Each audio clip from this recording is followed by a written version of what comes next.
किसी ने बड़े कमाल की बात कही है कि अंत में तो सिर्फ फिल्मों में सब कुछ अच्छा होता है, असल जीवन में अंत में कुछ भी ठीक नहीं होता, अंत में सिर्फ अंतिम संस्कार होता है।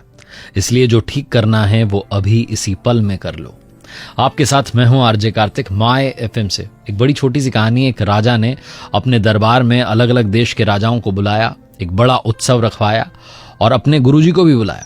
वहां पर राज्य की जो सुप्रसिद्ध नर्तकी थी उसको बुलाया गया नृत्य करने के लिए, और कुछ स्वर्ण मुद्राएं जो थी वो राजा ने अपने गुरुजी को दे दी कि अगर आपको लगे कि नृत्य अच्छा हुआ है तो आप इनको पुरस्कृत कर दीजिएगा, क्योंकि गुरुजी के पास में तो कुछ था नहीं।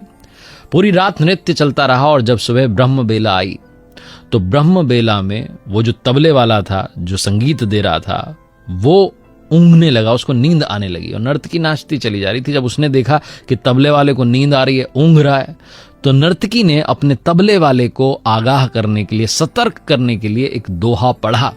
और दोहा ये था, घणी गई थोड़ी रही, या में पल पल जाए, एक पलक के कारणे यूं ना जन्म गमाए, एक पलक के कारणे यूं ना कलंक लगाए। ये उसने वो दोहा पढ़ा और जैसे ही उसने दोहा पढ़ा वो तबले वाला जो था सतर्क हो गया। वो फटाफट जो है अपने वापस से संगीत की अवस्था में आ गया, बजाने लग गया।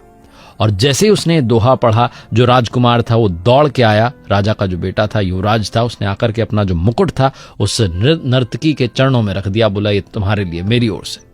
वहीं पर राजकुमारी बैठी हुई थी, राजा की पुत्री बैठी हुई थी, वो दौड़ के आई और एक हार नर्तकी को दे दिया। गुरुजी दौड़े और जाकर के जितने सिक्के थे सोने के उनके पास सब दे दिए, स्वर्ण मुद्राएं दे दी कि लो भैया सारा तुम्हारा। और जब ये देखा राजा ने कि नर्तकी ने एक दोहे से इन सब को लूट लिया है तो उससे रहा नहीं गया। वो अपने सिंहासन से खड़ा और कहने लगा कि क्या चल रहा है, तुमने एक दोहा पढ़कर के सबको लूट लिया, तुम इस किस तरीके की भाषा यहां पर बोल रहे हो। तभी राजा के गुरु ने कहा कि राजन आप शांत हो जाइए, मैं आपको बताता हूं कि इसने दोहा क्या पढ़ा है। इसने पढ़ा है कि घणी गई थोड़ी रही, या में पल पल जाए, एक पलक के कारणे यूं ना जन्म गवाए, यूं ना कलंक लगाए। इसके दोहे ने मेरी आंखें खोल दी, इसलिए मैंने सारी स्वर्ण मुद्राएं इसको दे दी।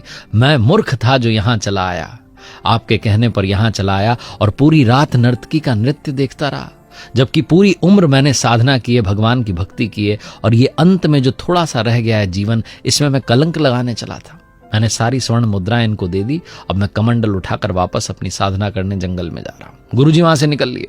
फिर युवराज ने बताया कि महाराज आप मेरे पिताजी हैं, बूढ़े हो चले हैं, लेकिन आप मुझे गद्दी नहीं दे रहे, अभी भी खुद ही बैठे हुए हैं, तो इसलिए मैं सिपाहियों के साथ मिलकर के आज रात ही आपकी हत्या करने का प्लान बना रहा था, योजना बना रहा था। लेकिन इस दोहे ने मेरी आंखें खोल दी कि घणी गई थोड़ी रही, आज नहीं तो कल मुझे सिंहासन तो मिलने ही वाला है, मैं अपने ही पिता की हत्या का कलंक अपने माथे क्यों लूं।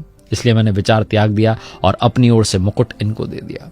तभी राजकुमारी बोल पड़ी कि पिताजी मेरी उम्र हो चली है शादी की और आप मेरा विवाह नहीं करा रहे हैं, आज ही मैं आपके महावत के साथ भागने वाली थी, लेकिन इस दोहे ने मेरी आंखें खोल दी, घणी गई थोड़ी रही, थोड़ा सा जो है समय बचा है, पिताजी आज नहीं तो कल शादी कराई देंगे।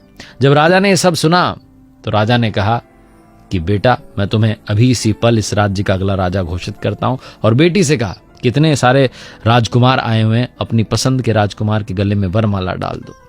और उसके बाद राजा ने भी राजपाट त्यागा और जंगल की तरफ साधना करने चल पड़ा। ये सब जब हुआ तो नर्तकी को लगा कि मैंने अपना पूरा जीवन नृत्य में बिता दिया, मुझे भी भगवान का स्मरण करना चाहिए। उसने भी उस दिन से वो काम करना छोड़ दिया। बहुत छोटी सी कहानी जिसका सार ये समझाता है कि घणी गई थोड़ी रही, या में पल पल जाए, एक पलक के कारणे यूं ना कलंक लगाए। थोड़ा सा समय बचा है, सही से इस्तेमाल करना शुरू कीजिए, लाइफ चेंज हो जाएगी। एक बार फिर से वही बात जो अक्सर कहता हूं, कर दिखाओ कुछ ऐसा कि दुनिया करना चाहे आप।